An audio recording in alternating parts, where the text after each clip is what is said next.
about that? He got 47 women went to him.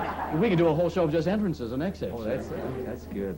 Hey, we haven't talked enough. You don't mind talking about Star Trek, do you? No, I love to talk about Star Trek. Because I want to find out, everybody wants to find out what it's like being recognized, because obviously the young people recognize you and say Captain Kirk before they say Bill Shatner. Yeah. I mean, it's marvelous. I mean, people just come up and say, William Shatner and Captain Kirk. And I mean, one of the great moments in my life was walking in a park with my kids.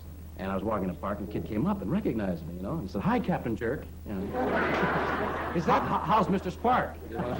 Is that the shirt you wear on the show? No, that's just a shirt. Oh. That's an old thing. It's a rag I just But you brought. do wear something similar to that. Well, it's a crew cut thing, but or I don't know, a turtleneck, a mock turtle. They pretend it's a turtle. Haven't the Star Trek scripts required you to play variations of the Captain Kirk character? Well, yeah, I mean, I've had a lot of things. You played a woman once. I know about that. Yeah, I've had a lot of things to do. I know a lot of series actors say how bored they are with being on the series after a couple of years, But I've had a lot of challenges. What was the biggest challenge? I've had a number of them. There was one where I had to play two Captain Kirks, the evil Captain Kirk and the good Captain Kirk. The idea of the show being that we need both sides of our nature to be a whole person. And as I was telling you the other day, Mike, you have to work by instinct. You have to select something quickly, because the shows are done in 6 days. You don't have time to rehearse, see what works, what doesn't work. So I had to play an evil Captain Kirk, so I chose like an animal, And what, any particular animal? Well, no, I thought of it, maybe a cat. And I made the movements kind of cat-like. You're laughing. No, I'm not. I will kill you. I was just going out to get your food, is all. Just get me some catnip. Why did you pick the animal that you did? Well, I had an idea that the evilness is exemplified by a cat is kind of like claws, It would be things like moving around. It was a Jekyll and Hyde kind of character, and the good guy I played very cold and very like ramrod. That was that kind of a challenge. Well, I had 6 days of playing around. It was kind of fun. How did your producer feel about your playing a woman on the one show? Well, I didn't exactly play a woman. I played I played Captain Kirk, whose body was inhabited by a woman. So I had to act in a womanly fashion. Well, first of all, I wanted security. What time's the next capsule leave? No. He came down one day, and he was outlining some of the shows that were coming up, and I said, what about that show I'd heard about where I'm going to be a woman? He says, well, we thought you wouldn't like that, so we decided not to do it. I said, hey, man, we got to go with that, because that's, I'd like to do this. That was the last show that was filmed a few weeks ago. It was the last show we did. It'll be shown sometime in the coming year. And I had to play a woman. So how do you play a woman? What do you choose? To avoid looking effeminate, with the leading man image and giving the whole game away, I had to avoid... You want to ask questions? Well, look at that woman right there, for example, sitting like this. Like that? Right. Well, I mean, you've never seen Captain Kirk talk like that. So at one point, I chose in the scene to do my nails, and I was talking. I talked just like this, but I was crossed my legs and did my nails, and sometimes just...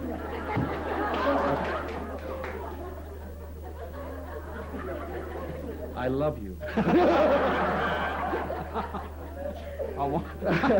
And then there was another.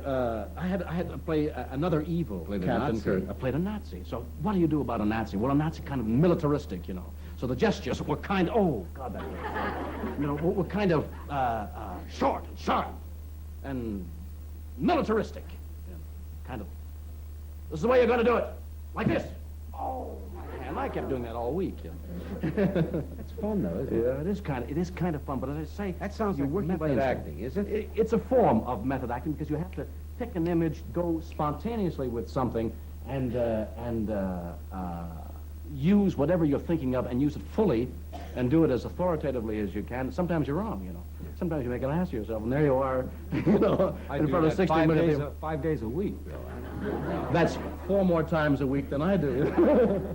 You had to once play the part of a very old person, too. Now, how did you do that? Well, I had to go from my present age, very young, you see, present age, to... You are young, man.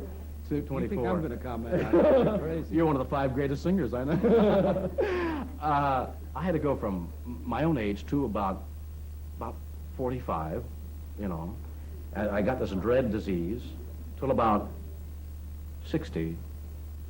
where I played Captain Kirk, slowly aging, and meanwhile I was getting into various kinds of makeup.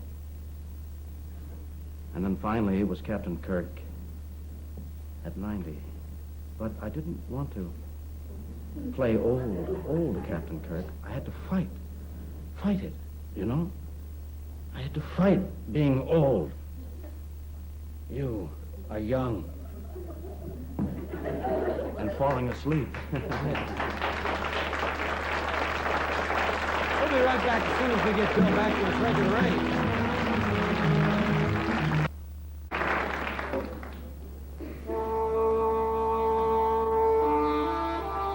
Hamlet's endurance has reached the breaking point.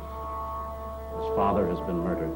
His mother, whom he loves dearly, has married his dead husband's brother. And moreover, his sweetheart, Ophelia, has been acting very strangely. He senses that she does not love him anymore. Now he's all alone. The world that he knew is shattered. His black mood of despair is deepened by his inability to act, to do something, to change the situation. And now he ponders whether to continue living or to take his own life. To be or not to be, that is the question. Whether it is nobler in the mind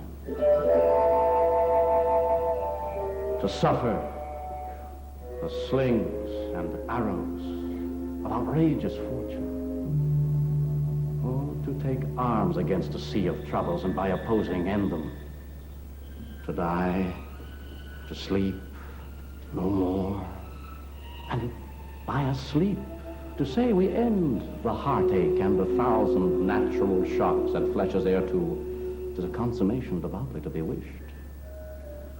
To die, to sleep, a chance to dream. Aye, there's the rub. For in that sleep of death, what dreams may come when we have shuffled off this mortal coil must give us pause. There's the respect that makes calamity of so long life. For who would bear the whips and scorns of time, the oppressor's wrong, the proud man's contumely, the pangs of disprized love, the law's delay, the insolence of office, and the spurns and patient merit of the unworthy takes, when he himself might his quietus make with a bare bodkin? Who would fardels bear to grunt and sweat under a weary life, but that the dread of something after death, the undiscovered country from whose bourne no traveler returns, puzzles the will and makes us rather bear those ills we have than fly to others that we know not of. Thus, conscience doth make cowards of us all. And thus, the native hue of resolution is sicklied o'er with the pale cast of thought. And enterprises of great pitch and moment, with this regard their currents turn awry and lose the name of action.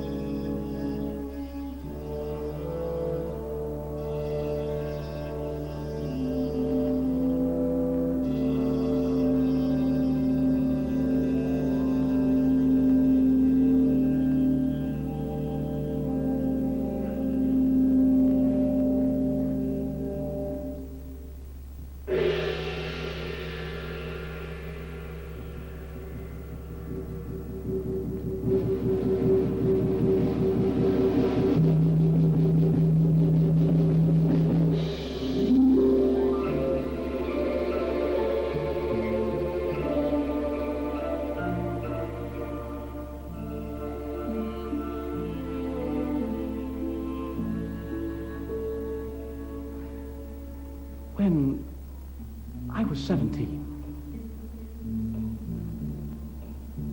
It was a very good year.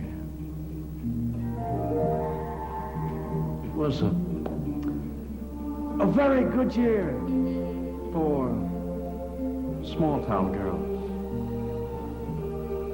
Soft summer nights. We hide from the lights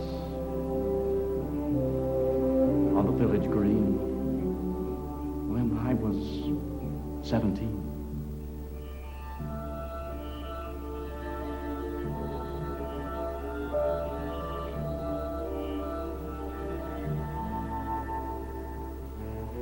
When I was 21,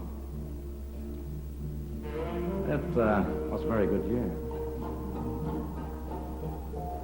It was a very good year for city girls who lived up the stair with perfumed hair that came undone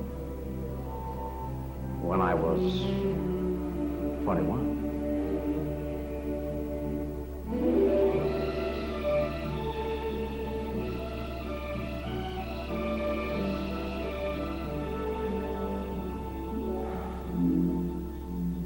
When I was 35, it was a very good year. It was a very good year for blue-blooded girls of independent means. We'd ride in limousines. Their chauffeurs would drive. When I was 35.